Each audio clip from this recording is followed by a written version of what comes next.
Sometimes the world decides you're not worth loving before you even get the chance to prove them wrong.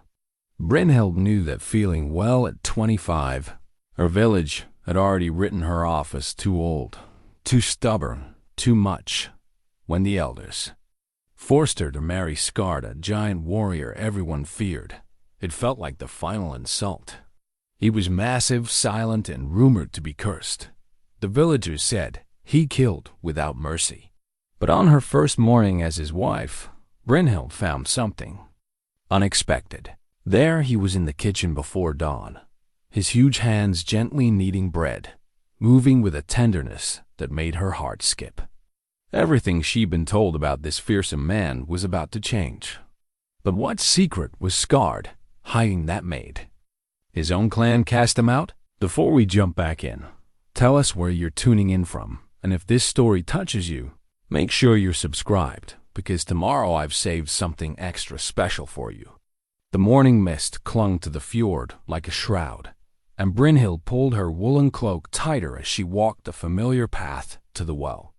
25 winters had passed since her birth, and each one seemed to add another layer of whispered judgment from the village women. Their voices followed her like shadows, too old, too willful, too set in her ways to ever make a proper wife. She carried her grandmother's herb pouch at her side, the worn leather soft from decades of use. Inside, dried yarrow and feverfew rustled with each step, remedies that had made her invaluable to the village, yet somehow unsuitable for marriage. Knowledge, it seemed, was a burden for a woman to bear. The well sat at the heart of Valdres, their small fishing village carved into the cliffs overlooking the dark waters of the fjord. Stone houses with turf roofs dotted the hillside like sleeping giants, smoke rising from their chimneys in lazy spirals. It was a hard place for hard people, where survival depended on the sea's mercy and the community's strength. Brynhild had been born here, raised here, and had always assumed she would die here. But not as she had imagined as a young girl, with children at her feet and a husband's strong arms around her. Those dreams had withered like autumn leaves, falling away one by one until only duty remained. Still unmarried, I see. The voice belonged to Astrid, the blacksmith's wife, whose own daughters had all wed before their 20th year. She stood with 2 other women, their water jugs balanced on their hips, their eyes sharp with the kind of satisfaction that came from watching someone else's misfortune. "Good morning to you as well, Astrid." Brynhild lowered her bucket into the well, the rope rough against her palms. The water was so deep here that the splash echoed like a whisper from the earth's heart. "The elders met last night," Astrid continued, unable to contain the news that clearly burned on her tongue. "They say it's time something was done about your situation." Brynhild's hands stilled on the rope. She had expected this conversation for months, dreaded it like the coming of winter. Storms. At 25, she was a burden on her aging father and an embarrassment to the village.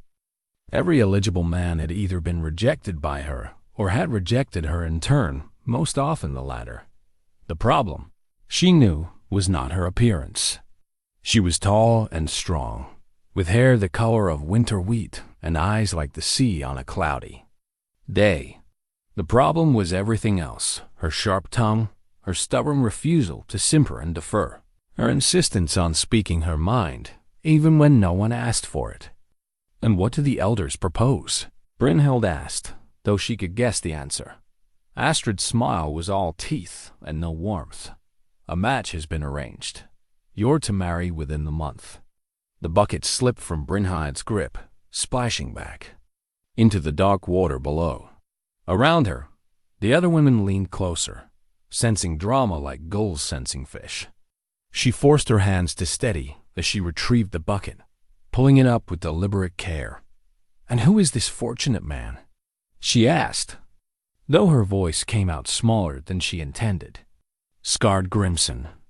The name fell like a stone into still water, sending ripples of shocked silence through the small group. Brynhild knew that name.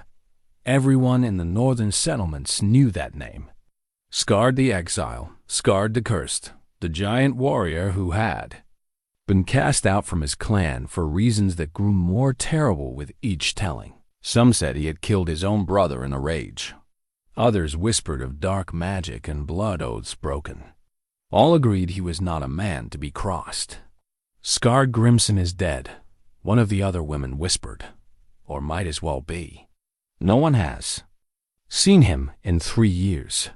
He's alive, Astrid said with the authority of someone who had heard the news first, living like a hermit in the old Eriksson holding up the mountain path. The elders sent word. He's agreed to the marriage. Brynhild felt the world tilt beneath her feet. The Eriksson holding had been abandoned for a decade, a cluster of buildings slowly returning to the earth. That a man would choose to live there, alone and cut off from all human warmth, spoke of either madness or a pain too deep for healing. Why would he agree? She asked. Astrid shrugged. Who knows the mind of such a man? Perhaps even giants grow lonely. Perhaps he needs a woman to tend his home and warm his bed. Her eyes glittered with malicious pleasure. Or perhaps the elders offered him something he wanted more than solitude. The implications hung in the air like smoke. Brynhild understood then. This was not just an arrangement, but a banishment.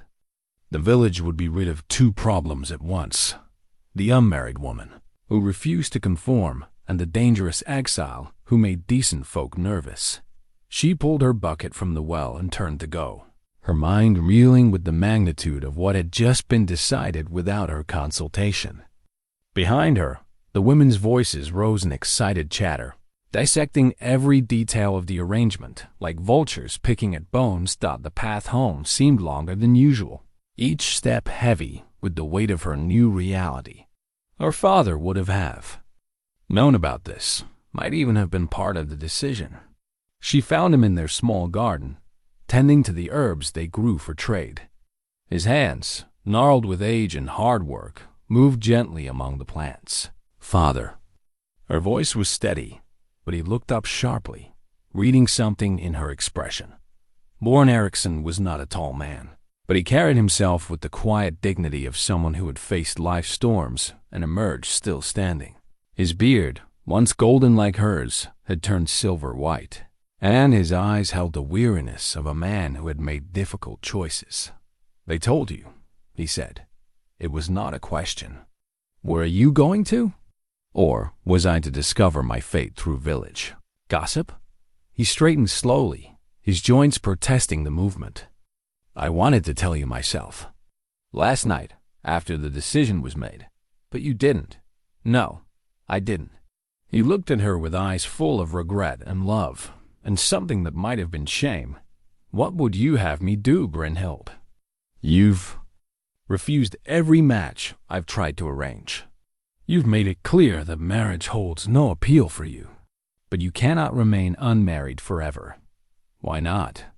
The question burst from her with more force than she intended. Why must I belong to some man simply because I was born a woman? Why must my worth be measured by my willingness to bear children and keep house? Because that is the way of the world, he said gently, and because I will not live forever. When I die, who will protect you? Who will provide for you? A woman. Alone has no place in this world, no matter how clever or strong she might be. Brynhild wanted to argue, wanted to rage against the unfairness of it all. But she had seen what happened to women without male protection. The widows who scraped by on charity, the spinsters who lived on the edges of society, always one bad harvest away from starvation. Tell me about him, she said instead. Tell me about this man you've promised me to.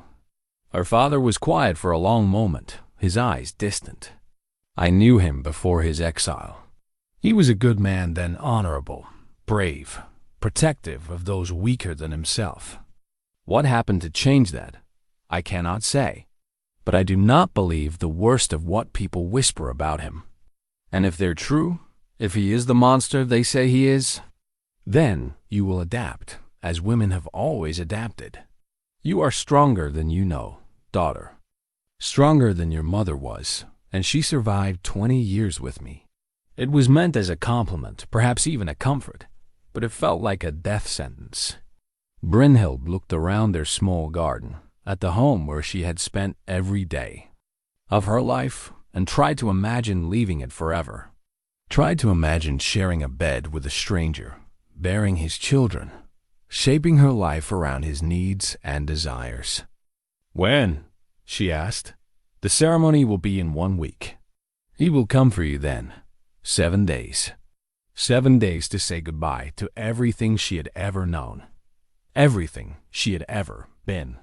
7 days to prepare herself for a life she had never wanted, with a man she had never met." That night, she lay in her narrow bed and listened to the wind howling down from the mountains. Somewhere up there, in the abandoned Eriksson holding, lived the man who would soon be her husband. She tried to imagine what he looked like, what kind of home he had made for himself in that desolate place. But every image her mind conjured was of a dark figure, massive and threatening, moving through empty rooms like a ghost haunting his own life. She thought of her mother, dead these 10 years, and wondered what advice she might have given. Solveig had been a gentle woman, soft-spoken and dutiful, everything Brynhild was not. She had loved her husband and children and found contentment in the simple rhythms of domestic life. But she had also died young, worn down by childbirth and endless work. And sometimes Brynhild wondered if her contentment had been real, or simply the absence of alternatives. The herb pouch lay on the small table beside her bed, and she reached for it in the darkness. The leather was warm from years of handling, and inside she could feel the small bundles of dried plants her grandmother had collected. Each one had a purpose, a healing property passed down through generations of women. This knowledge was her inheritance, her power, perhaps the only thing of value she would bring to her marriage. Tomorrow she would begin preparing for her wedding, gathering her few possessions and saying her farewells. But tonight, she allowed herself to grieve for the life she would never have, the freedom to choose her own path, the possibility of love given freely rather than duty accepted reluctantly. Outside her window, the fjord stretched dark and endless toward the horizon, and she wondered if Skarde Grimson was looking at the same view from his mountain exile, wondering about the woman who would soon share his name and his isolation. 7 days seemed both too much and not nearly enough time to prepare for the end of one life and the beginning of another. The storm came 3 days after the wedding ceremony, as if the gods themselves were commenting on the union between Brynhild and her giant husband. She stood at the single window of the Eriksson holding, watching sheets of snow whip across the mountainside, and wondered if she would ever see another living soul. The ceremony had been brief, witnessed by the village elders and a handful of curious onlookers who had come more for spectacle than celebration. Skarde had arrived just after dawn, leading a sturdy mountain horse and wearing clothes that had seen better seasons. He was everything the whispers had promised: enormous, silent, and somehow absent even while standing directly before the altar. When asked to speak his vows, his voice had been so quiet she could barely hear him above the wind. When the time came to kiss his bride, he had simply touched her hand with surprising gentleness. Then he had helped her onto his horse, gathered her meager possessions, and led her up the mountain path without a word of farewell to anyone. The Eriksson holding sat in a natural bowl between 2 peaks, protected from the worst winds but isolated from the world below. The main house was larger than she had expected, built of good stone with a solid roof that didn't leak. But it felt empty in a way that had nothing to do with furniture or decoration. It was the emptiness of a place where laughter had died long ago. Skarde had shown her to a small room off the main hall, where a narrow bed and a wooden chest waited. "Yours," he had said, the first word he had spoken to her directly. Then he had disappeared into another part of the house, leaving her to explore her new home alone. That had been 3 days ago. Since then, they had shared perhaps a dozen words between them. He rose before dawn, She could hear his footsteps in the kitchen below and was already about his morning tasks by the time she emerged. Meals appeared on the table as if by magic. Fresh bread, preserved meat, cheese that must have come from a goat she had yet to see. He ate quickly and in silence, then vanished again until evening dot. She had tried to make conversation, asking about the holding, about his work, about anything that might bridge the gulf between them. His responses were polite but minimal. Yes. No. As you wish. It was like trying to converse with the mountain itself, but now the storm had trapped them together, and the comfortable distance they had maintained was no longer possible. The wind had been building since morning, and by midday it was clear that this was no ordinary weather. Snow fell so thickly she could barely see the barn where Skarde kept his animals. The temperature dropped until frost formed on the inside of the windows, and she could feel the cold seeping through the stone walls. Despite the fire blazing in the hearth dot, she had been alone in the main hall. When she heard the crash from the kitchen, the sound of something heavy hitting the floor. When she called out, there was no answer. Fear touched her hard as she hurried toward the sound. She found Skarde on the kitchen floor, one massive hand pressed to his side, his face pale with pain.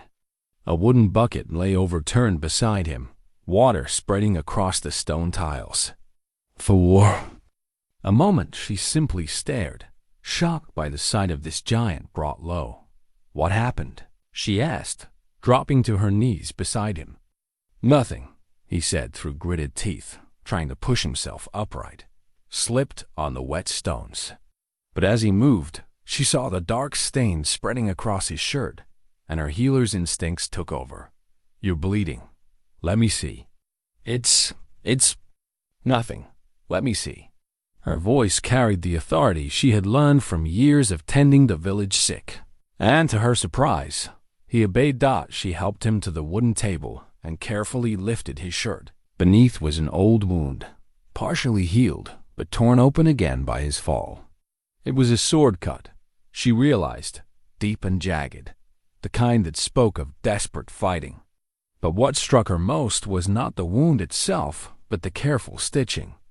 Around its edges, someone had tended this injury with skill and patience. Who treated this originally? She asked, reaching for her herb pouch. I did. His answer was so quiet, she almost missed it. She looked up at him in surprise. You have healing knowledge? A flush of color touched his cheeks. Some. Necessity taught. It was the longest speech he had made in her presence, and she found herself studying his face with new eyes.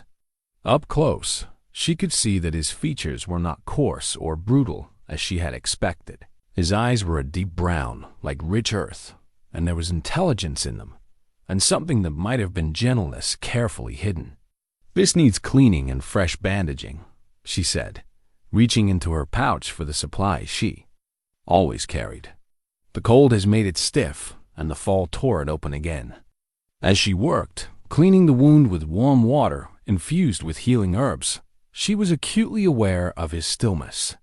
He didn't flinch or pull away, even when she knew the treatment must hurt.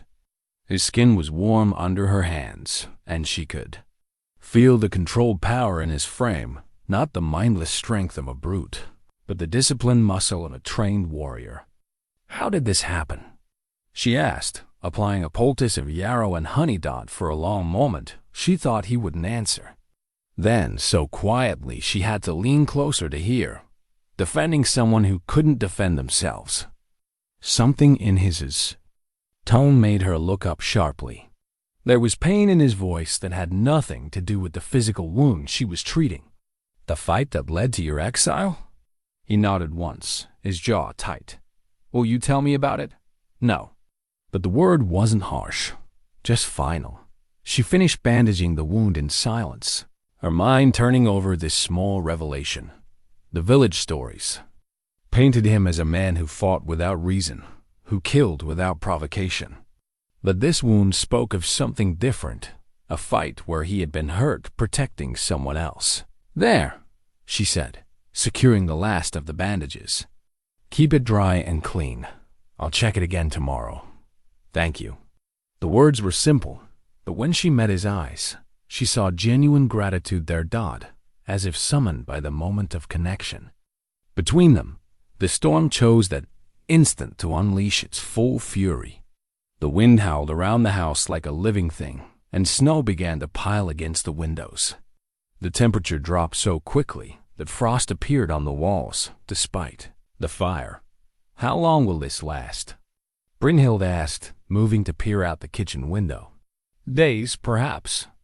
These mountain storms, they can trap you for a week or more." The reality of their situation settled over her like a heavy cloak. They were alone together, cut off from the world, with nothing but each other for company. The careful distance they had maintained would be impossible to preserve. "I should check the animals," Skarde said, starting to rise from the table. "You should rest," she countered firmly. "That wound needs time to heal properly. The animals will be fine for now. You built good shelter for them." She had seen the stone barn, solid and well-constructed. "Rest now. Tomorrow, when you're stronger, you can check on them if the storm allows." He looked as if he wanted to argue, but perhaps the pain was worse than he was letting on. After a moment, he nodded. "The firewood," he said. "We'll need to keep the fires burning." "The pile by the back door. I can manage firewood," she said. "I'm not useless, despite what you might think." A ghost of something that might have been a smile touched his lips. "I don't think you're useless." It was another small revelation, and she found herself wondering what other assumptions she had made about this silent giant that might prove wrong. As she helped him to his feet and then to the chair by the fire, she was struck by how careful he was not to use his size to intimidate her, how he seemed to make himself smaller in her presence. Outside, the storm raged on, trapping them in their small circle of warmth and light. But for the first time since her arrival, Brynhild felt something other than resignation about her marriage. Curiosity, perhaps, or the first stirring of understanding, as Skarde settled by the fire and she moved to tend the flames. She caught sight of something on the mantelpiece, a small wooden bird, carved with exquisite detail. The craftsmanship was extraordinary, each feather visible, the creature so lifelike it seemed ready to take flight. "Did you make this?" she asked, reaching for it.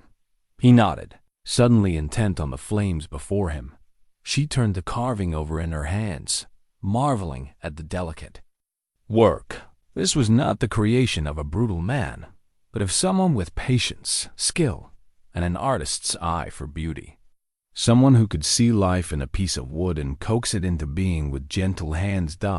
As the storm settled in around them, she placed the wooden bird carefully back on the mantel and began to wonder what other surprises her husband might be hiding beneath his silence. The storm lasted 4 days, and by the third morning, Brynhild realized that her marriage was not what she had expected. It was becoming something she had never imagined possible. It began with the bread. She woke on that third day to the scent of fresh baking, so rich and warm it drew her from her bed before dawn. In the kitchen, she found Skarde kneading another batch of dough, his massive hands working the mixture with the same gentle precision she had observed when he carved wood. "You're up early," she said, wrapping her shawl around her shoulders against the morning chill. "Had it," he replied, not pausing in his work. "Bread rises better in the quiet hours." She watched him shape the loaves, noting how he seemed to know exactly when the dough was ready, how his touch was firm but never rough. "Who taught you to bake?" "My mother." The words came easier now, perhaps because they had shared the forced intimacy of the storm. She said a man who could feed himself would never truly starve, no matter what else he lost. There was something in his voice, a tenderness that spoke of deep love and deeper loss. Brynhild found herself settling into the chair by the kitchen fire, drawn by the warmth and the unexpected pleasure of conversation. "Tell me about her," she said. Skarde paused in his shaping, his hands still on the dough. For a moment she thought he would retreat into silence, but then he continued his work and began to speak. Astrid Grimsdottir. She was small, barely came to my shoulder, even when I was still growing. But she had a strength in her that could move mountains. His voice grew soft with memory.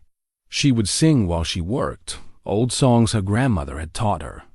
In winter, when the storms came, she would tell stories by the fire tales of heroes and gods, of women who were clever enough to outwit giants and brave enough to stand against kings. Brynhild felt a pang of recognition. Her own mother had done the same, filling their small home with warmth and wonder even in the darkest months. She sounds remarkable. She was. He placed the shaped loaves on wooden boards to rise. She died. When I was 18, fever took her in the space of 3 days. My father. He stopped abruptly, his jaw tightening. What about your father? He was not a man who tolerated gentleness in his sons. He thought my mother had made me soft, that her stories and songs had weakened me somehow. Skarde turned to tend the fire under the baking stones. After she died, he tried to burn that softness out of me. The words hung in the air between them, heavy with old pain. Brynhild understood then something of what had shaped this silence. Giant a mother's love followed by a father's harshness. Tenderness crushed under the weight of expectations. Is that why you were exiled? She asked gently. Part of it. He didn't elaborate, but she could see the tension in his shoulders, the way his hands clenched and unclenched at his sides. They worked together that morning in comfortable silence, he tending his bread while she prepared herbs for drying. When the loaves emerged from the oven, golden and perfect, he cut thick slices and served them with butter churned from his goat's milk. The taste was extraordinarily rich and complex, with a subtle sweetness that spoke of skill and patience. This is wonderful, she said, and meant it. Thank you. The flush of pleasure in his cheeks was endearing, like a boy being praised for his first successful hunt. Later, as the storm continued to rage outside, he showed her the runestone that sat in the corner of the main hall. It was ancient, carved with symbols that seemed to dance in the firelight. Can you read it? She asked, running her fingers over the weathered grooves. Some. My mother taught me what she knew, though the old language is mostly lost now. He traced one of the symbols with a careful finger. This one means strength. This one, wisdom. Together, they speak of the strength that comes from understanding, not just from muscle and blade. And this one? She pointed to a more complex symbol, near the base. Home, he said quietly. Not just a place, but the feeling of belonging somewhere, of being known and accepted for who you truly are. The word hung between them, weighted with meaning. Brynhild looked around the hall, at the solid stone walls, the warm fire, the simple furniture that spoke of a man who valued function over display. It was not grand, but it was peaceful in a way her father's house had never been. Is this home for you? She asked. He was quiet for a long moment, his eyes on the flames. It was meant to be exile, he said finally. A place to disappear, to be forgotten.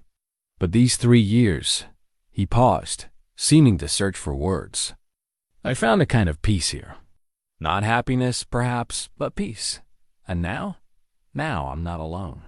He looked at her then, and in his eyes she saw uncertainty, hope, and something that might have been fear. I don't know what that means yet. Neither did she, but she found herself wanting to discover it together. That afternoon, he taught her about the mountain plants, which ones could be eaten, which ones healed, which ones could kill if prepared wrongly. She shared her own knowledge in return, showing him combinations and preparations she had learned from her grandmother. Their hands brushed as they sorted dried leaves, and she was surprised by the warmth that simple contact brought.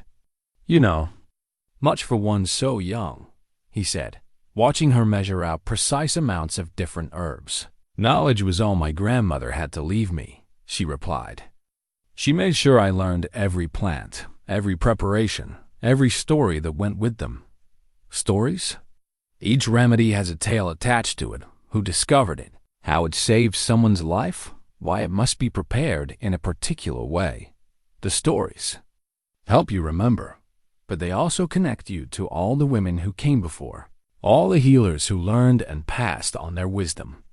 She looked up to find him watching her with an intensity that made her heart skip. What? You speak of your grandmother with such love. She must have been special to you. She was the only one who never tried to make me smaller than I was, Brynhild said simply. She said my stubbornness was a gift, that the world needed women who refused to bend. She was wise. She would have liked you, I think. She always said, the gentlest souls often wore the fiercest masks. Something shifted in his expression, surprise, perhaps, or gratitude. He reached across the table and, very carefully, covered her hand with his own. His palm was warm and calloused from work, but his touch was incredibly gentle. Thank you, he said, though she wasn't sure what he was thanking her for. For what? For seeing. He squeezed her hand once softly, then drew away, for looking past the surface. As evening fell and the storm continued its assault on their small refuge, Brynhild realized that something fundamental had changed between them. The careful distance was still there, but it was becoming a choice rather than a necessity. They were learning each other, discovering that beneath the surface of their arranged marriage lay the possibility of something neither had dared to hope for. Outside, the wind howled like a creature in pain, but inside their circle of firelight, she felt something she had not expected to find in this exile, the first stirring of contentment, and perhaps even the beginning of joy. On the fourth morning, the storm broke like a fever, leaving behind a world transformed by snow and silence. Brynhild woke to sunlight streaming through her window and the sound of Skarde moving about below. When she emerged from her room, she found him at the kitchen table, carving another wooden bird while the morning bread cooled on the counter. The storm has passed, she said, though it was obvious. Yes. He set down his carving knife and looked toward the window. I should check the animals, clear the paths. But he made no move to rise, and she realized he was reluctant to break the strange intimacy that the storm had created between them. The thought pleased her more than it should have. I'll help, she offered. He looked surprised. The work is hard. The snow is deep. I'm stronger than I look. She moved to the window and peered out at the white landscape. Besides, I've been cooped up for days. I need the exercise. Something that might have been relief crossed his features. As you wish. They worked together through the morning, digging paths through snow that reached nearly to her waist. Skarde's strength was evident in the way he moved the heavy drifts.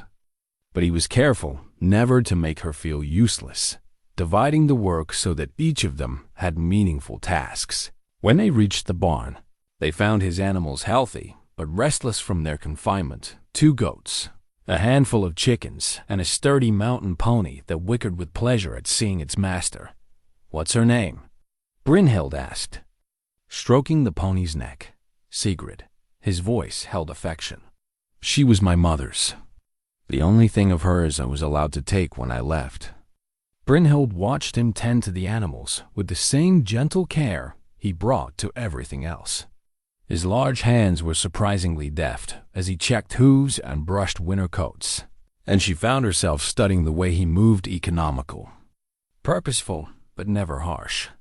You're lonely up here, she said suddenly, the words emerging before she could stop them. He paused in his brushing. I was.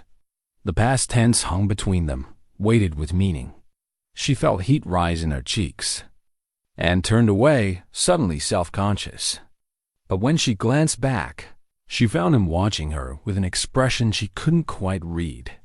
That afternoon, as they shared the simple wooden bowl he used for meals, she noticed how he always served her first, how he waited for her to begin eating before taking his own portion. It was a small courtesy, but it spoke of consideration she hadn't expected. The bowl, she said, touching its smooth rim. "Did you make this too?" "Yes." He seemed embarrassed by the question. "I'm not skilled at pottery. It's rough work." She examined it more closely. The wood was polished to a warm sheen, the grain bringing out natural patterns that were almost decorative. It was simple but beautiful in its functionality, made by someone who understood that everyday objects could hold beauty if crafted with care. "It's not rough at all," she said. "It's perfect for its purpose." He ducked his head, clearly unused to praise, and she felt a pang of sympathy. How long had it been since anyone had appreciated his work, his careful attention to detail? As evening approached, they settled by the fire in the main hall. Skarde worked on his carving, while Brynhild mended a tear in her cloak. The silence between them was comfortable now, broken only by the crackling of the flames and the soft sound of his knife-shaping wood. "May I ask you something?" she said eventually. He nodded without looking up from his work. "Why did you agree? To marry me?" His hand stilled. For a long moment, the only sound was the fire consuming the logs. Then, quietly, "You want the truth?" "Always." "I was tired of being alone." He set down the carving and looked at her directly. 3 years of silence, of seeing no face but my own reflection in the water, of speaking only to animals who cannot answer back. When the elders sent word of the arrangement, I thought— He paused, seeming to struggle with the words. "I thought even a marriage of convenience would be better than the emptiness. And you expected me to hate you." It wasn't a question, but he answered anyway. "Yes, I expected you to fear me, to endure me, perhaps to despise me. I didn't expect—" He gestured helplessly. "What?" "Kindness," he said simply. "Understanding. You tend my wounds and share my work and speak to me as if I were a man worth knowing." The words hit her like a physical blow, revealing the depth of his isolation, the wounds that went far deeper than any sword cut. She set aside her mending and moved closer to his chair. "You are worth knowing," she said firmly. "Anyone who spent these days with you would see that. The village sees only the exile, the cursed one. Then the village is blind." The vehemence in her own voice surprised her. "They see your size and hear rumors and decide they know your nature. They never bothered to look deeper." He stared at her as if she had said something impossible. "You've only known me 4 days. 4 days of watching you bake bread with your mother's tenderness, carve beauty from simple wood, tend your animals like beloved friends. 4 days of seeing how careful you are with your strength, how you make yourself smaller so I won't be afraid." She reached out and touched his hand where it rested on the chair arm. "That tells me more about your character than any village gossip ever could." His breath caught, and she saw something raw and vulnerable flash across his features. Very slowly, he turned his hand palm up and let her fingers rest against his calloused skin. "I never expected to find understanding in this arrangement," he said quietly. "I thought I would be giving you shelter and protection in exchange for companionship, nothing more. And now?" He was quiet for so long she thought he wouldn't answer. "Then, now I find myself hoping for things I have no right to hope for." The admission hung between them, honest and exposed. Brynhild felt her heart speed up, felt something unfurling in her chest, like a flower turning toward sunlight. She had come to this marriage expecting duty and resignation. She had not expected this growing warmth, this sense of recognition, as if she were discovering a part of herself she hadn't known was missing. "What kinds of things?" she asked, her voice barely above a whisper. "That you might stay by choice, rather than obligation. That this might become more than an arrangement between strangers." His thumb traced across her knuckles, a touch so gentle it made her shiver. "That perhaps I might not have to spend the rest of my life alone after all." The fire crackled in the silence that followed, casting dancing shadows across the stone walls. Outside, She could hear the wind beginning to pick up again, not the howling fury of the storm, the steady breath of winter settling in for a long stay. "I've been alone too," she admitted. "Not physically, like you, but in all the ways that matter. Surrounded by people who saw me as a problem to be solved, a burden to be disposed of." "You're not a burden." The words came out fierce, almost angry. "You're—" He stopped himself, shaking his head. "I'm what?" "Beautiful," he said simply. "Not just your face, though that takes my breath away. But the way you think, the way you see the world, the strength in you that refuses to be diminished. You're remarkable, and anyone who couldn't see that was a fool." No one had ever spoken to her like that, with such quiet conviction, such genuine appreciation for who she was, rather than what she might become. She felt tears prick at her eyes and blinked them away.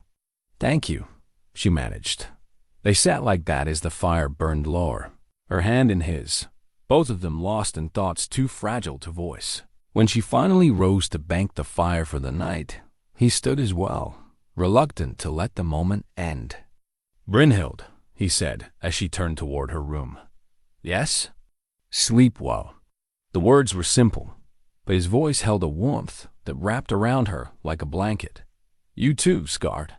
As she prepared for bed, she found herself thinking about the wooden bowl they had shared, how natural it had felt to eat from the same vessel, to exist in the same space without constantly measuring the distance between them. Tomorrow, she realized, they would begin to build something new, not the marriage that had been forced upon them, but the relationship they were choosing to create together. She fell asleep that night with the memory of his gentle touch still, warming her skin, and for the first time since leaving her father's house, she felt like she might be coming home. The weeks that followed the storm settled into a rhythm that surprised Brynhild with its contentment. Each morning brought the scent of fresh bread and the quiet sounds of Skarde moving through their shared space with careful consideration. Each evening found them by the fire, she with her herbs and mending, he with his carving, the silence between them growing more comfortable with each passing day dot. It was during the third week that he presented her with the bracelet. She found it on the kitchen table one morning, resting beside her usual cup, a circlet of iron wrought with such delicate skill it seemed impossible that his large hands could have created something so fine. The metal was warm to the touch, polished to a soft gleam, and worked into patterns that reminded her of flowing water. "Skarde?"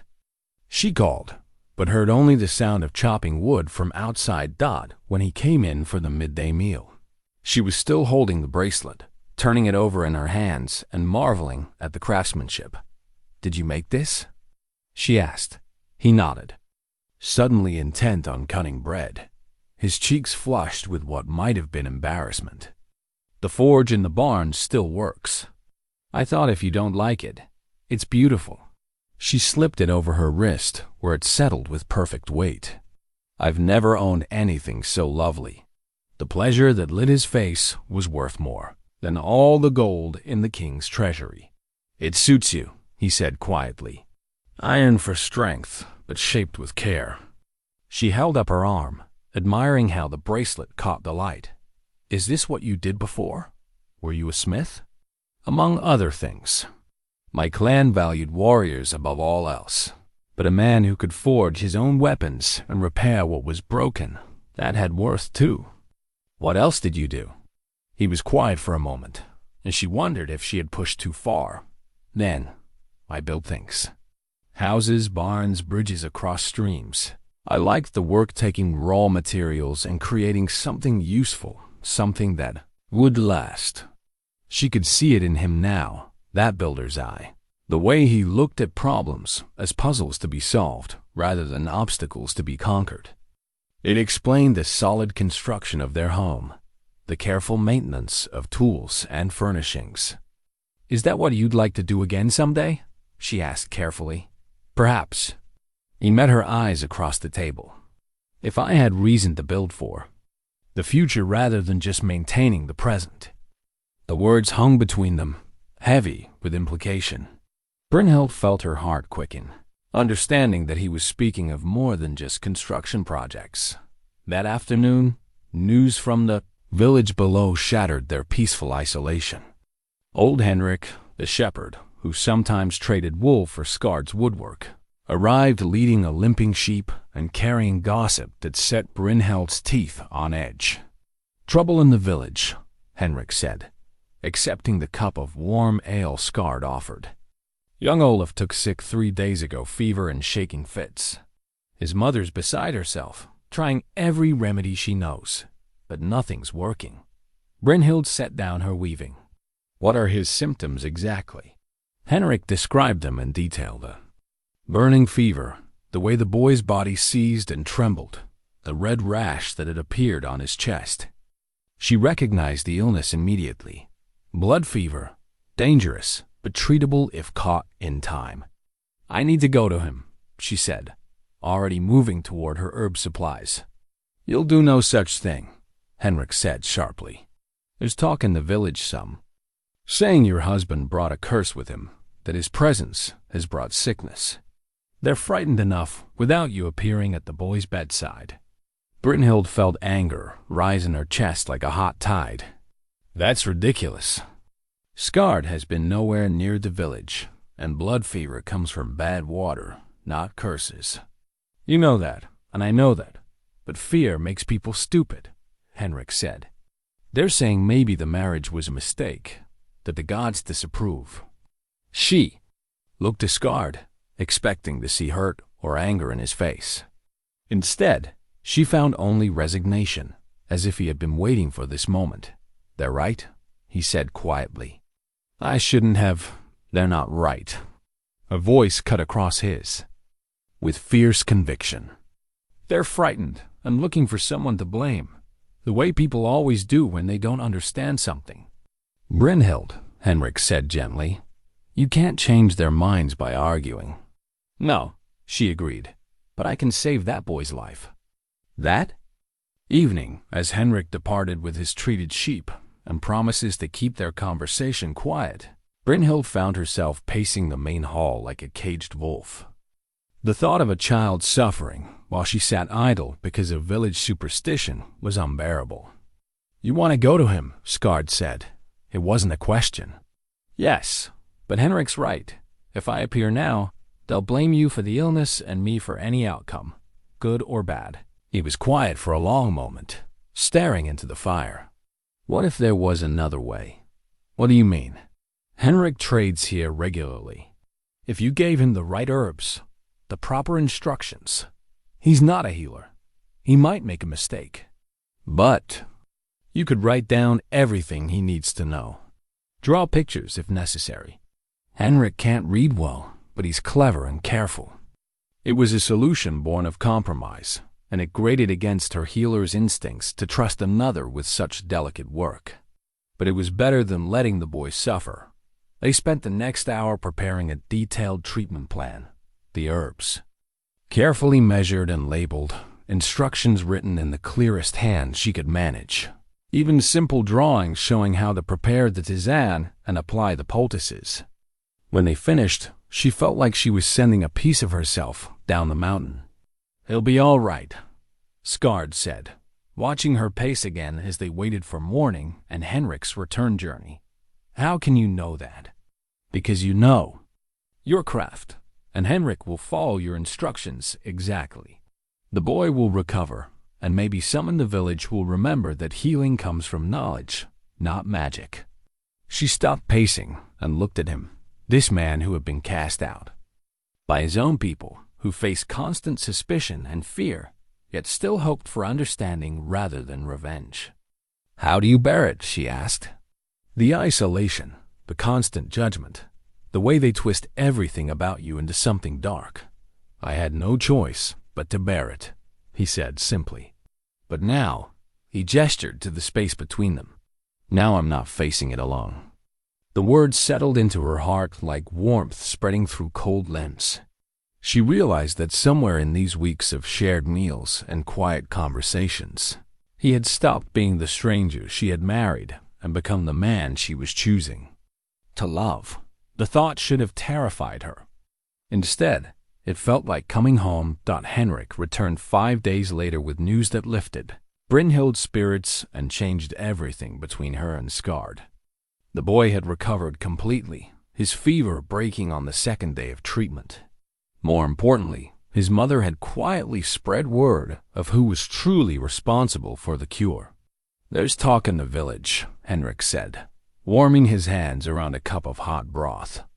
"Not all of it bad, for once. Marta's been telling everyone that her son would have died without your knowledge. Curse or no curse." Brynhild felt a flutter of hope in her chest. And what do people say to that? Mixed things. Some still mutter about dark influences, but others remember when you helped their own families. Youngborn's mother spoke up about the time you saved his arm from infection. Old Greta mentioned how you eased her rheumatism through 2 hard winters. It was a small victory, but it felt significant. For the first time since her marriage, Brynhild dared to hope that she might not be completely cut off from the community she had known all her life. That evening, as she and Skarde sat by the fire, she found herself studying his profile in the flickering light. The sharp angles of his jaw, the way his dark hair caught golden highlights from the flames, the careful grace with which his large hands shaped wood into beauty. "You're staring," he said without looking up from his carving. "Yes, I am." She felt bold tonight, warmed by the day's good news and the growing certainty of her feelings.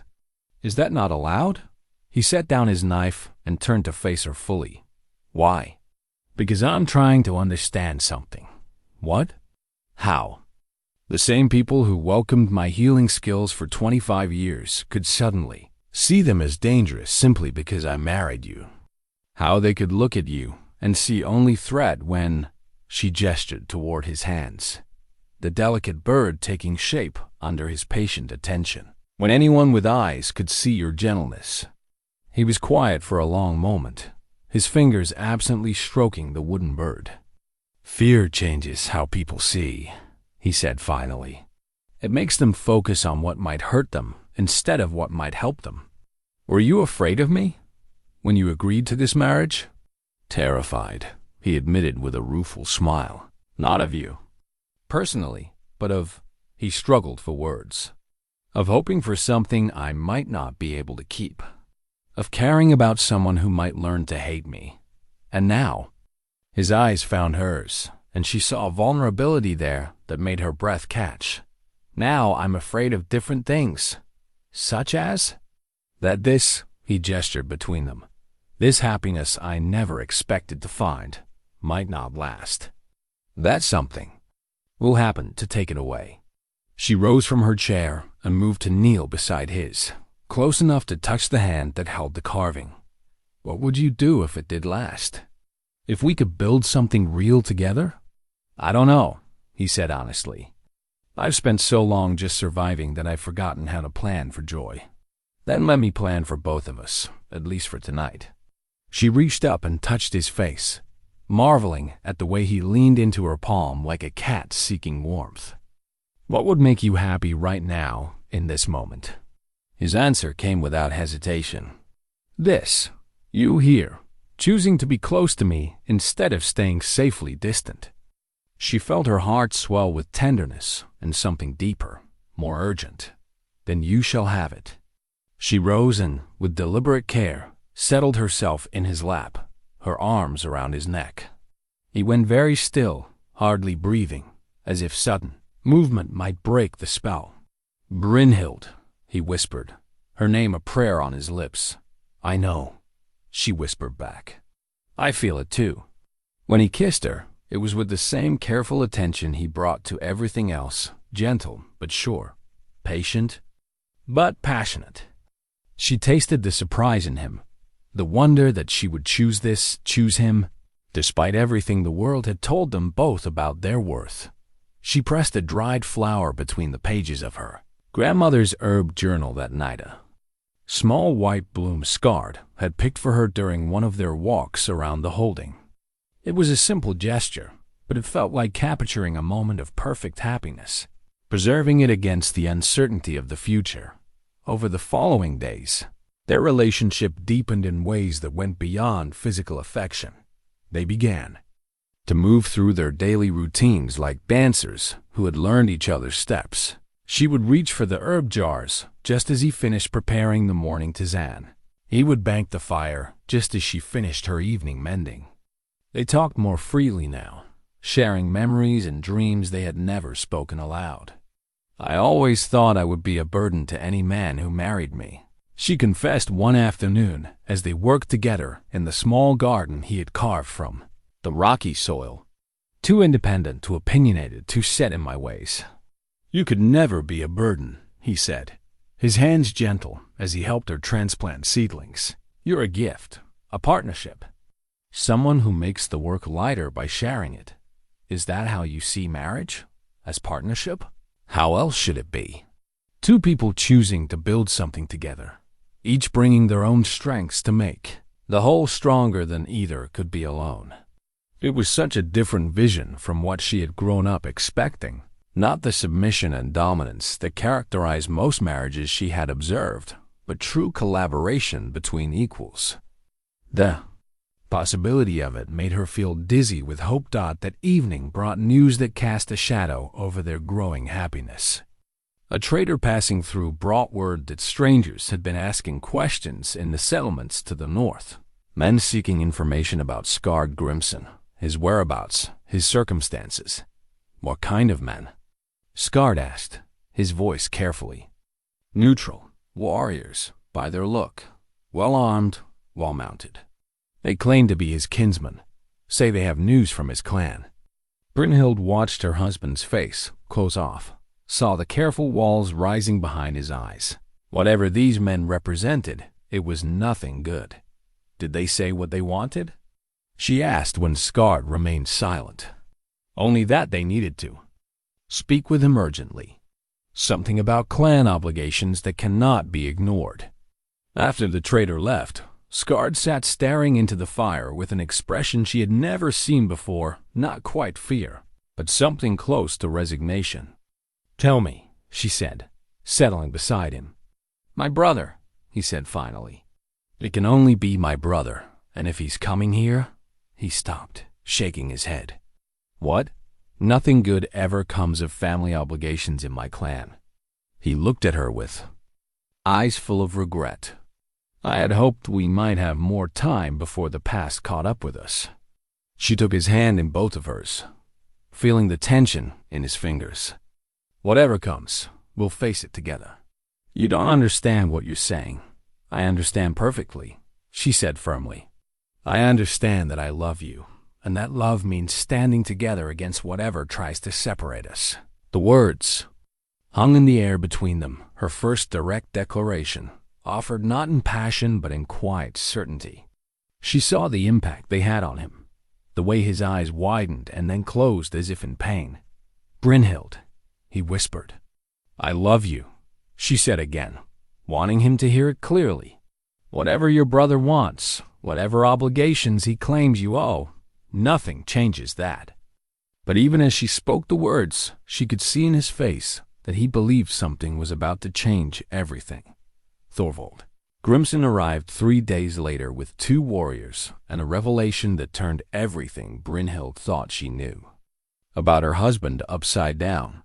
She was grinding herbs in the kitchen when she heard hoofbeats on the mountain path, multiple horses moving at a steady pace that spoke of purpose rather than casual travel. Through the window, she watched 3 men approach, their weapons and bearing marking them as warriors of high standing. The one in the lead shared Skarde's height and coloring, though his face was harder, carved by experiences that had left different marks. Skarde emerged from the barn, and Brynhild saw his shoulders tense as he recognized the riders. The greeting between the brothers was formal, lacking any warmth, their words too quiet for her to hear from inside the house. When they entered the main hall, she was struck by the contrast between the 2 men. Where Skarde moved with careful consideration for his size and strength, Thorvald commanded space as if it belonged to him by right. His eyes swept over their home with barely concealed disdain before settling on her with calculating interest. "So, this is the wife," he said, his tone making the words sound like an accusation. "The village woman who tamed the great Skarde Grimson." "Brynhild," Skarde said carefully. "This is my brother Thorvald, and his companions Eric and Magnus." She inclined her head politely, though something in Thorvald's manner made her skin crawl. "Welcome to our home. Will you take refreshment after your journey?" "Our home," Thorvald repeated with amusement. How quickly women claim ownership. But he accepted the offer of food and drink, settling himself in Skarde's chair by the fire as if testing his brother's reaction. The conversation that followed was a careful dance of words, each brother probing the other's defenses while revealing nothing of substance. The companions remained silent, their eyes constantly moving, cataloging exits and potential weapons with professional interest. Finally, as the afternoon shadows grew long, Thorvald reached into his cloak and withdrew a folded parchment, sealed with wax and marked with symbols Brynhild didn't recognize. "From our father," he said, holding it out to Skarde. "A summons you cannot ignore." Skarde stared at the letter as if it were a coiled serpent. "He exiled me, declared me dead to the clan. What could he possibly want now? Read it and find out." With visible reluctance, Skarde broke the seal and unfolded the parchment.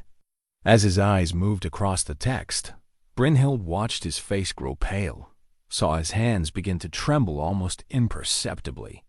"No," he said quietly, the word barely audible. "You will come," Thorvald said, his voice harder now. "The clan needs you, and family obligations supersede personal preferences." "What does it say?" Brynhild asked, moving closer to her husband. Skarde looked at her with eyes full of anguish, then carefully folded the letter. "My father is dying. The clan faces war with the Bjornsons over territorial disputes. Thorvald needs..." His voice broke slightly.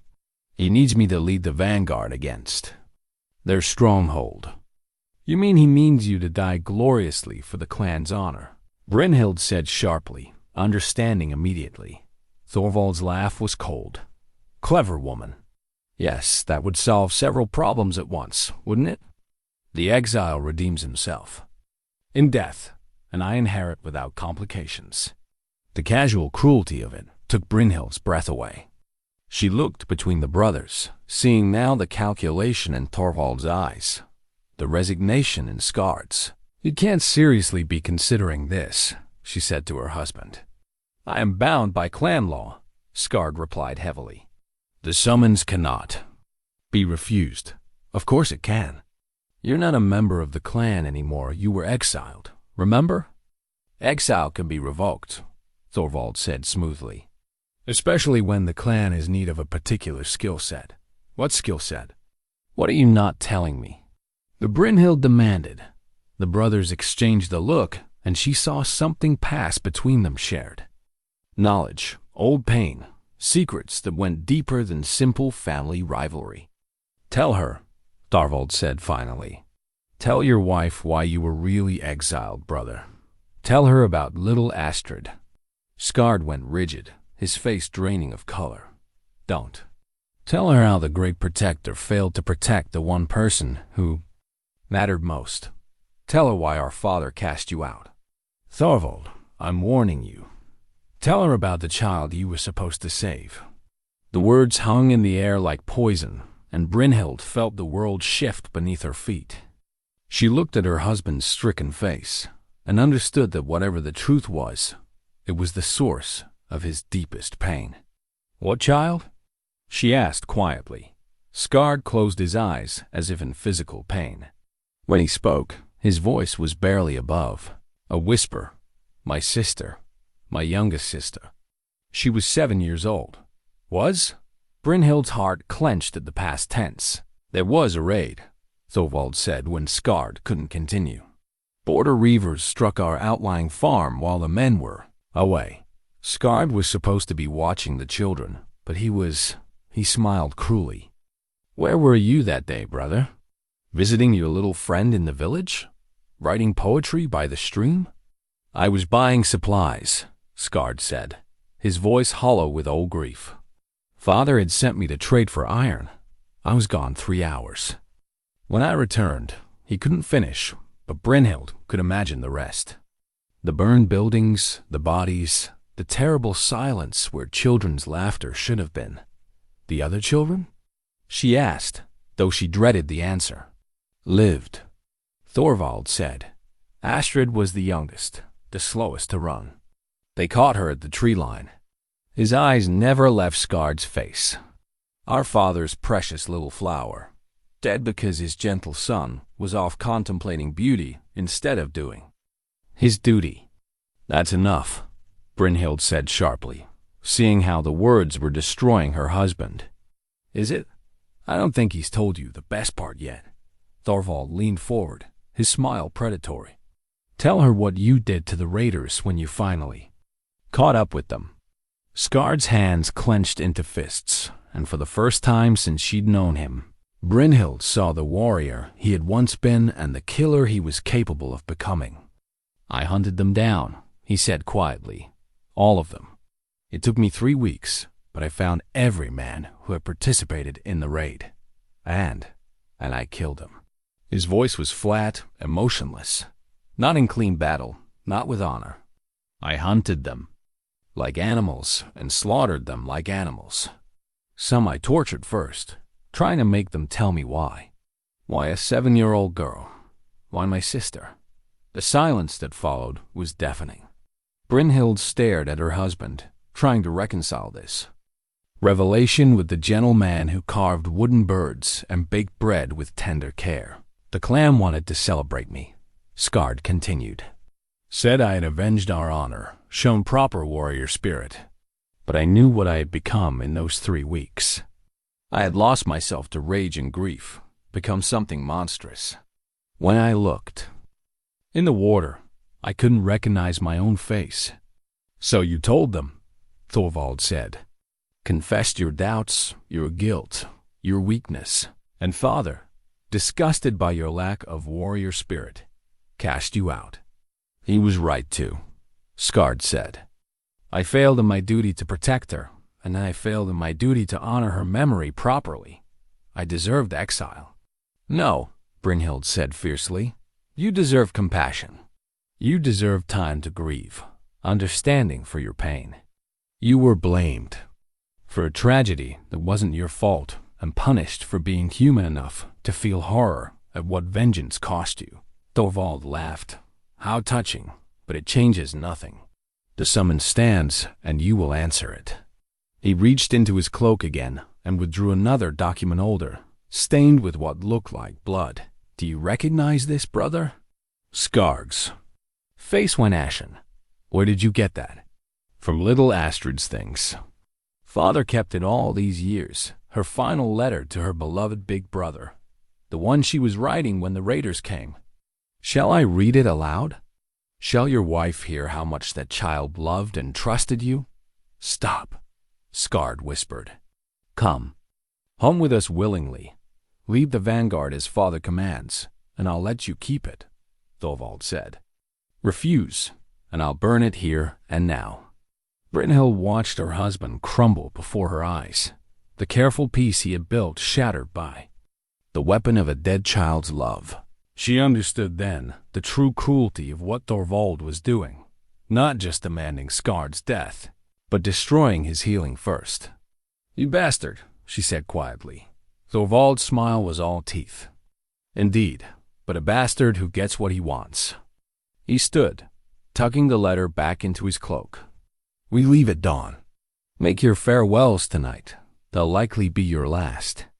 As the 3 men settled in for the night, claiming guest rights that could not be refused, Brynhild helped her broken husband to their room, her mind already racing with plans that would make Thorvald's victory far more costly than he imagined. That night, as Thorvald and his men slept in the main hall, Brynhild lay awake listening to her husband's quiet breathing and planning what might be the most important conversation of her life. Skarde hadn't spoken since Thorvald's revelation, hadn't even looked at her directly, as if shame had built a wall between them that love couldn't penetrate. She waited until the deep hours before dawn, when the house was silent except for the wind through the eaves, then rose and touched his shoulder gently. "We need to talk," she whispered. He followed her to the kitchen, moving like a man walking to his execution. In the dying firelight, she could see the devastation in his face. Not just grief, but a terrible self-loathing that had been festering for 3 years. "You think I'm a monster now," he said without looking at her. "You've seen what I'm capable of, what I really am beneath." "Stop." Her voice cut across his words with quiet authority. "Don't tell me what I think. Let me tell you what I see." She moved to the table where her grandmother's silver pendant lay, the one piece of her mother's jewelry she had inherited. With deliberate care, she picked it up and fastened it around his neck. "What are you doing?" he asked, confused. "Giving you my heart," she said simply. "All of it. The part that loves your gentleness and the part that understands your darkness. The part that grieves for that little girl and the part that honors the man who loved her enough to break himself trying to avenge her." He stared at her as if she had spoken in a foreign tongue. "You don't understand. I understand perfectly. You were 19 years old, responsible for children who should have been safe, and tragedy struck anyway. You failed to prevent it, not through malice or negligence, but because you were one young man against a world full of dangers you couldn't possibly anticipate. I should have been there. Yes, and if you had been, you probably would have died with them. Then your family would have lost 5 children instead of 1. She reached up and touched his face, forcing him to meet her eyes. "You couldn't save her, but you could love her. And that love, twisted though it became, drove you to ensure her killers paid for what they did. I became a butcher. You became a grieving brother who had no one to teach him how to carry that much pain. Your father should have helped you heal, not punished you for being wounded." Tears were running down his cheeks now, the first she had ever seen him shed. "The things I did to those men were terrible, and I'm sure they haunt you, as they should. But they don't define you any more than one moment of absence defines your love for your sister." She pulled the pendant out where he could see it, the silver catching what little light remained. "This belonged to my mother, who died when I was 15. For years I blamed myself. If I had been a better healer, if I had recognized the signs sooner, if I had tried different treatments." "That's different, is it?" "Guilt is guilt, Skarde. The burden we carry when love isn't enough to prevent loss." She moved closer, close enough that he could feel her warmth. "But I learned something my mother would have wanted me to know, that the measure of love isn't whether it can prevent all suffering, but whether it endures through suffering." He was looking at her now with something that might have been hope warring with despair. "What are you saying?" "I'm saying that tomorrow, when Thorvald expects you to ride to your death, we're going to disappoint him. Both of us." "Brynhild, no. You don't understand what you're asking. If I refuse the summons, then you refuse it. You're not a member of that clan anymore. You owe them nothing. They'll come after us. Thorvald won't accept defiance, especially not in front of witnesses. Let them come." Her voice was steel wrapped in silk. "Let them try to take you from me. Let them learn what happens when they threaten something I love." For the first time since his brother's arrival, Skarde's mouth quirked in what might have been a smile. "You sound like a warrior yourself. I am a warrior. I fight death with healing, ignorance with knowledge, despair with hope. And I will fight anyone who tries to take my husband from me." She reached up and kissed him gently. "Besides, I have a plan." She told him then what she had been thinking through the long dark hours. Not a plan for escape, but for revelation. For showing the village below, and Thorvald's men, exactly who Skarde Grimson really was beneath the layers of guilt and legend. "It's dangerous," he said when she finished.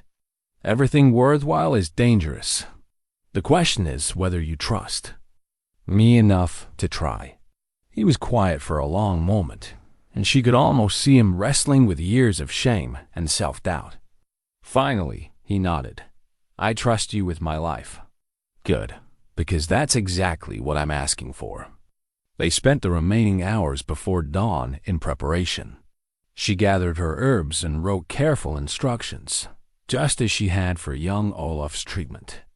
Skarde retrieved his broken shield from where it hung in the barn, the shield that had been damaged in the fight that earned his exile, and together they began the delicate work of repair. Why this? He asked as she helped him align the pieces. Because symbols matter. When people see you, they need to see not just the exile or the killer, but the protector you've always been.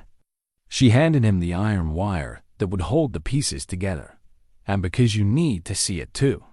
As they worked, she told him about the boy she had healed through Henrik's careful hands, about the way some villagers were beginning to question the stories they had been told, about the possibility that not everyone would see his return as a threat.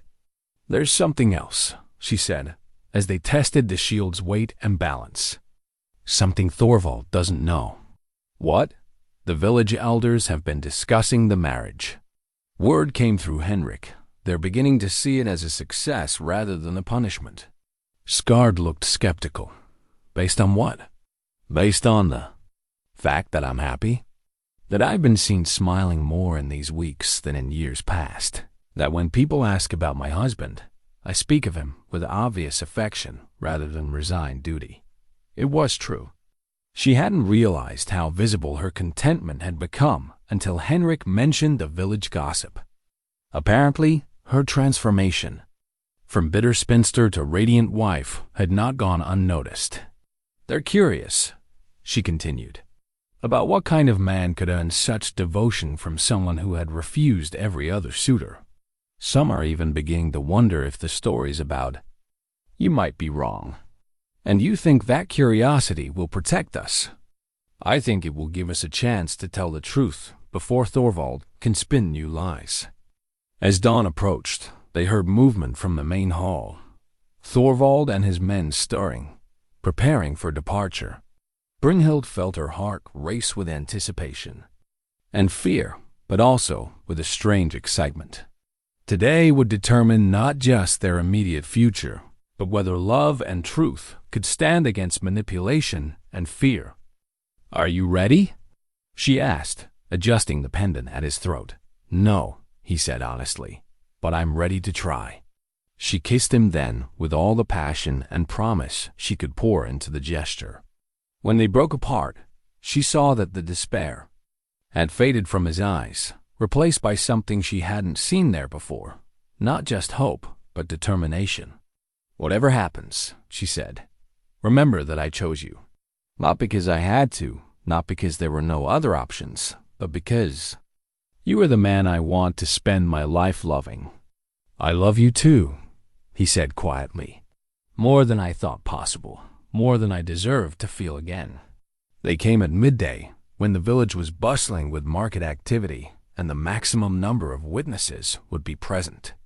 Brynhild had been expecting them, had, in fact, been counting on their arrival coinciding with the weekly gathering when farmers and fishermen brought their goods to trade. She stood in the village square beside her husband, the repaired shield gleaming on his arm and her grandmother's pendant catching the sunlight at his throat. They had descended from their mountain home that morning to a mixture of curious stares and whispered conversations, but no outright hostility. Word of Skarde's refusal to answer his clan's summons had somehow reached the village ahead of them. Carried by the same network of traders and travelers that brought all news to their isolated community, Henrik stood nearby with several other men, their faces carefully neutral, but their positioning deliberately supportive. Behind them, Brynhild could see some of the women she had helped over the years.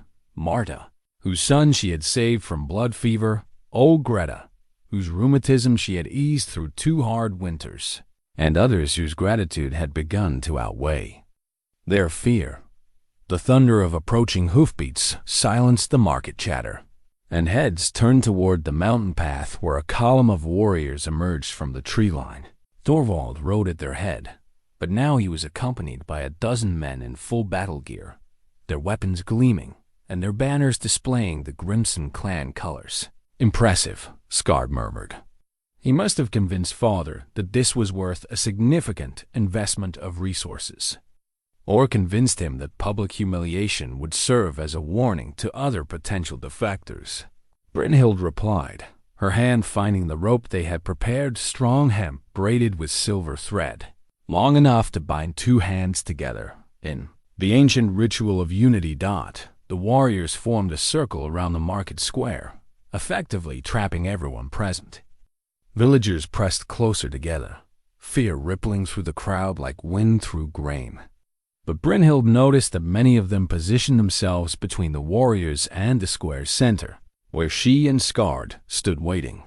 Thorvald dismounted with theatrical flourish, his armor clanking as he strode forward. Behind him came a man Brynhild recognized from Skarde's descriptions, Gunnar Grimson, the clan patriarch, tall and hawk-faced with iron-gray hair and eyes like chips of winter ice. "Skarde Grimson," Gunnar's voice carried across the square, with the authority of absolute command. "You have defied a lawful summons from your rightful clan leader. You will come with us now, or face the consequences of your disobedience." "I am no longer a member of your clan," Skarde replied, his voice steady and clear. "You exiled me, declared me dead to the Grimson name. Dead men cannot answer summons from the living. Exile can be revoked when the clan has need," Gunnar snapped. "You will serve as was commanded, or you will be taken by force."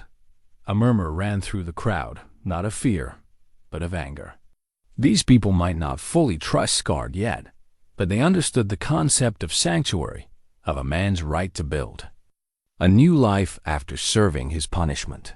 "On whose authority?" called a voice from the crowd.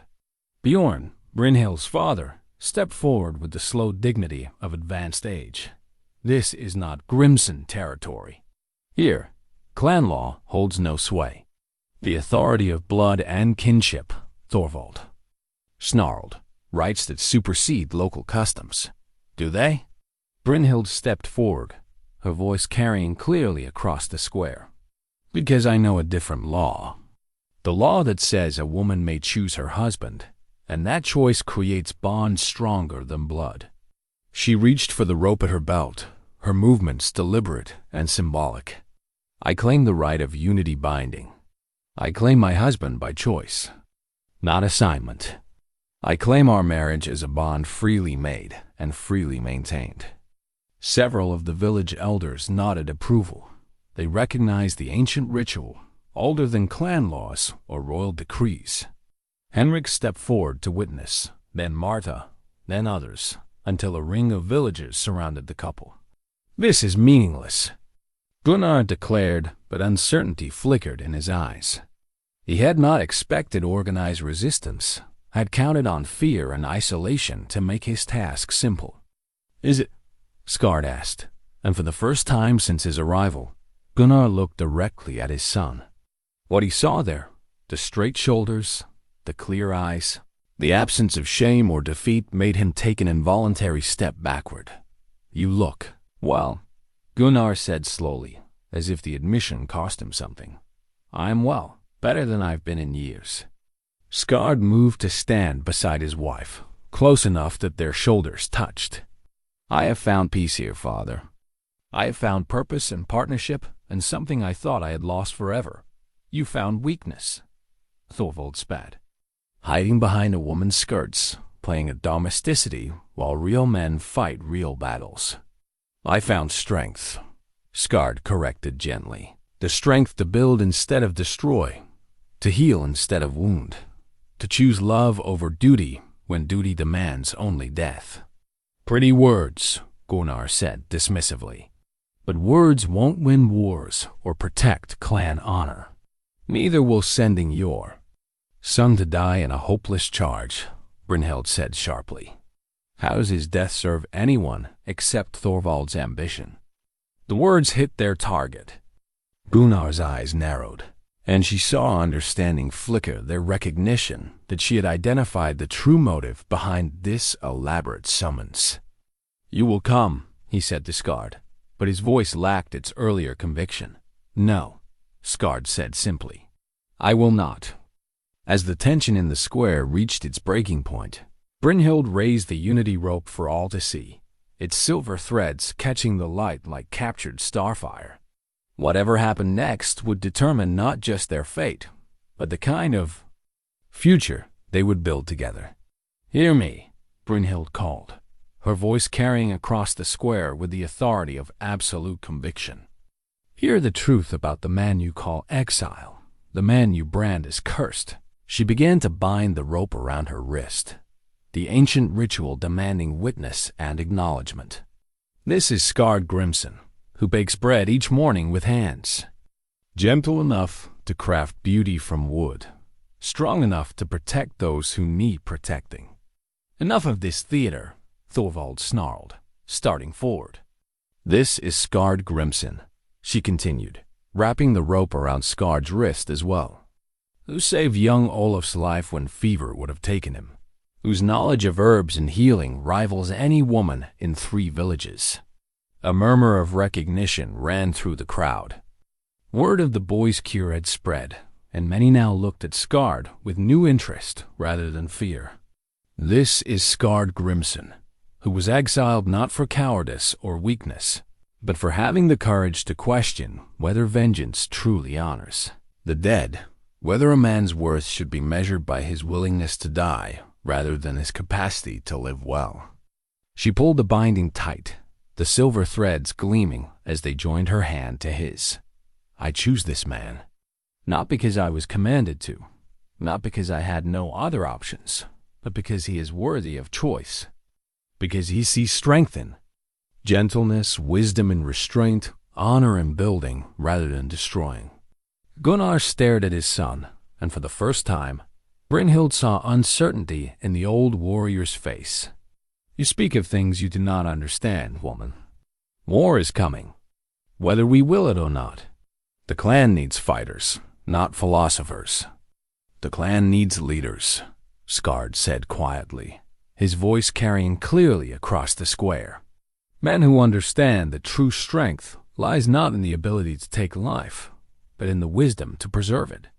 He stepped forward, the bound rope connecting him to Brynhild, the repaired shield steady on his arm.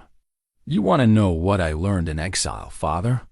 I learned that the warrior's greatest victory is the battle he doesn't have to fight. I learned that protecting people means more than avenging them after they're already dead." "Pretty words," Thorvald sneered, "but they won't stop Bjornsson axes when they come for our lands." "Won't they?" Skarde asked. "What if, instead of meeting them with violence, we met them with an offer of alliance? What if the dispute over territory became a discussion of shared boundaries? What if we chose to see them as potential partners rather than inevitable enemies?" The suggestion sent ripples of shock through both the Grimson warriors and the village witnesses. Such thinking was radical, almost heretical in a culture that valued martial prowess above all else. "You would have us show weakness?" Gunnar demanded. "I would have us show wisdom." Skarde's voice grew stronger, more confident. "How many of our young men will die in this war, father? How many families will mourn sons who might have lived to build homes, raise children, create something lasting? Honor demands that we protect our people, not sacrifice them to pride." Skarde gestured toward the villagers surrounding them. "Look at these faces. These are the people we claim to serve, the ones who depend on our strength. Ask them whether they prefer living sons or glorious dead heroes." A voice called out from the crowd. Old Magnus, the village's senior fisherman. "Aye, ask us. Ask us if we want our boys dying for some lord's notion of honor." Other voices joined his, a chorus of parents and grandparents who had seen too many young men march away and never return. The Grimson warriors shifted uncomfortably, perhaps hearing echoes of their own family's fears. Brynhild watched Gunnar's face as he absorbed this unexpected resistance, saw the calculation behind his eyes, as he weighed the cost of forcing his will against this united opposition. "You have changed," he said finally to Skarde. "I have grown," Skarde replied. "I have learned what it means to be truly strong." Gunnar's gaze moved to Brynhild, studying her with the attention of a man reassessing a situation that had developed beyond his control. "And you, woman? You would bind yourself to an exile, cut yourself off from clan protection, risk everything for a man who refused his duty? I would bind myself to a man who chose love over obligation, who valued life over reputation, who had the courage to become someone better than he was." She lifted her bound hand, showing the rope that connected her to Skarde. "This is not weakness. It is the strongest bond I know." The old patriarch was quiet for a long moment, his eyes moving between his sons, taking in Thorvald's barely contained fury and Skarde's calm dignity.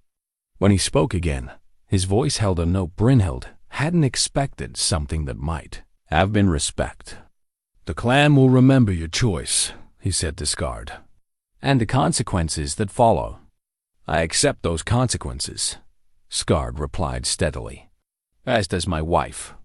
Gunnar mounted his horse without another word, his expression unreadable. But as the Grimson warriors began to wheel their mounts toward the mountain path, Thorvald remained, his face twisted with rage and frustrated ambition. "This isn't over," he snarled at his brother. "I'll find another way to claim what should be mine." "You're welcome to try," Brynhild said sweetly, her hand still bound to Skarde's. "But you'll find we're not as easy to separate as you might think." As the clan warriors disappeared into the forest, the villagers pressed closer, offering congratulations and support. The unity binding had held, witnessed by the community and sealed with words that would be remembered long after the immediate crisis passed. Looking up at her husband, Brynhild saw not the broken exile who had arrived in their village weeks ago, but a man who had finally found his true strength, not in the ability to fight, but in the wisdom to choose his battles and the courage to stand for what he believed in. 6 months later, Brynhild sat in the garden she and Skarde had expanded behind their mountain home, her hands busy with the soft wool she was spinning into yarn.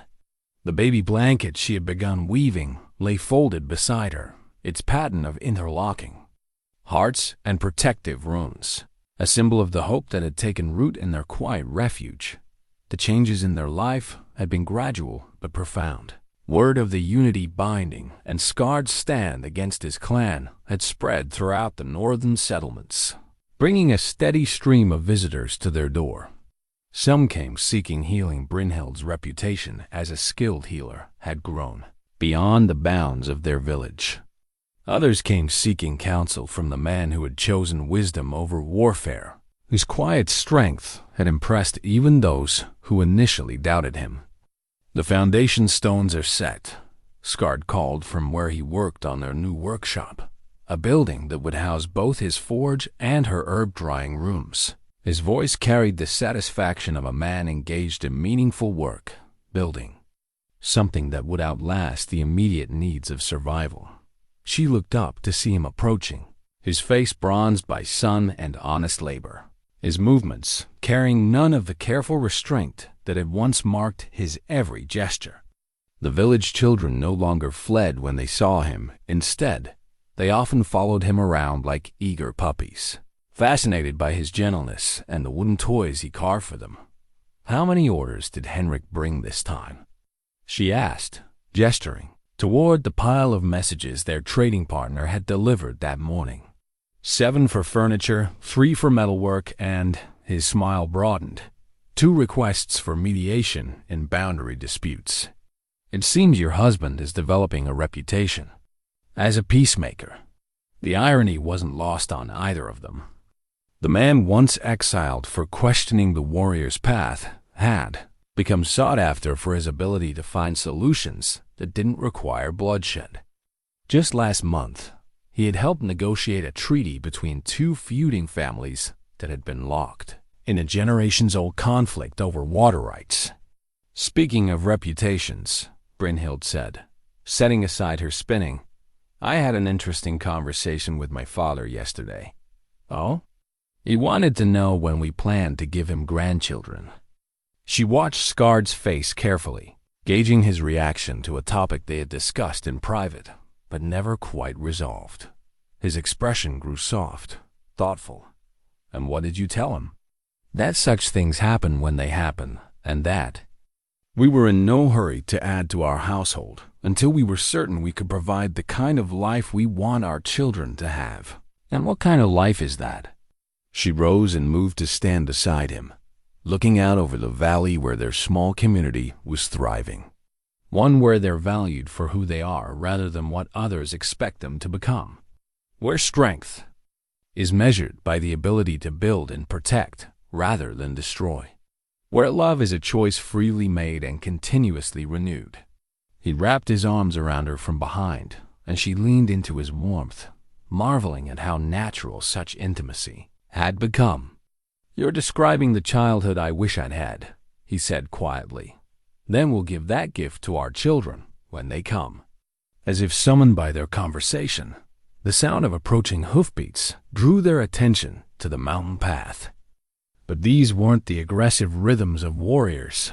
This was a single rider, moving at a leisurely pace that suggested a social visit rather than urgent business.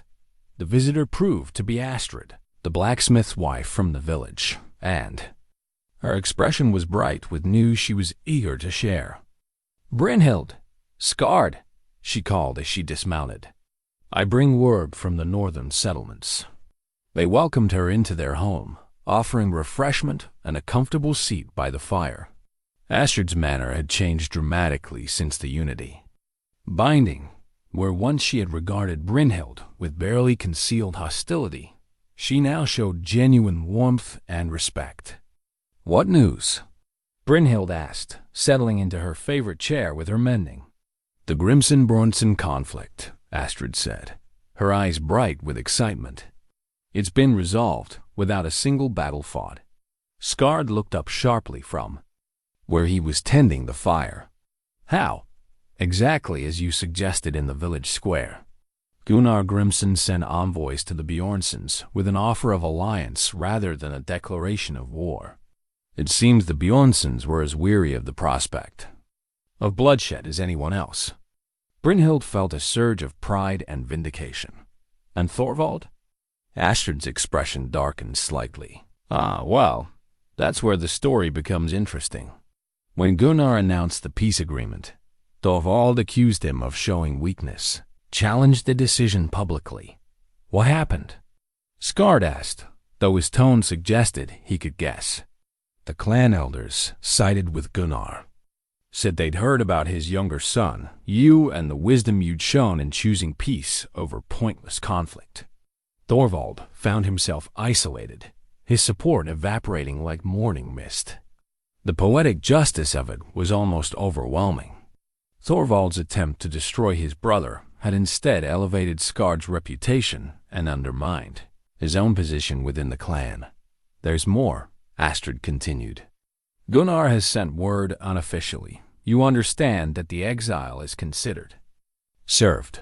You would be welcome to return to clan lands if you chose. Brynhild looked at her husband, curious about his reaction to this unexpected reprieve.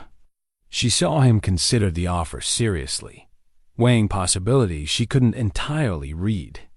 And what was your response? She asked.